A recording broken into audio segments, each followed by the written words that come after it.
Hello dear students, যারা আমার editorial মানে নিউজ পেপার এডিটোরিয়ালের সিরিজে অলরেডি যুক্ত আছেন তারা অলরেডি আজকে এই আর্টিকেলটা পেয়ে যাবেন।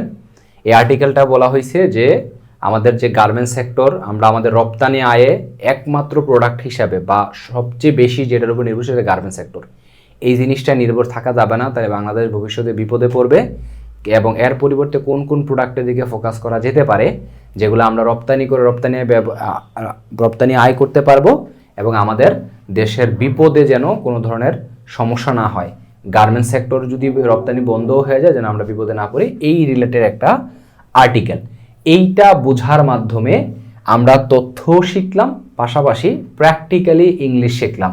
একটা প্র্যাকটিক্যাল সিচুয়েশান বর্ণনা করার পাশাপাশি বড় বড় বাক্য গঠন, ভোকাবুলারি, কানেকশন, একটা বাক্যের কিভাবে বড় বাক্য হয়ে যায়, এই সবগুলো জিনিস আমরা শিখছি।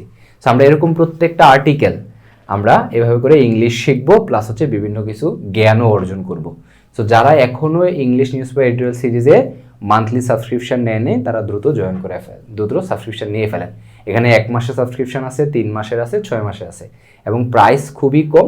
জাস্ট আমি চাচ্ছি আপনার যেহেতু আমার এই পড়াটা পছন্দ করেন, সো আপনারা যেন আমার সাথে সবসময় কানেক্ট থাকতে পারেন এবং আমি আরও বেটার ডেলিভারি দিয়ে আপনাদের ইংলিশ শেখার যে যাত্রা সেটাকে হেল্প করতে পারি। সো এই পর্যন্তই, দেখা হচ্ছে পরবর্তী ক্লাসে। Thank you.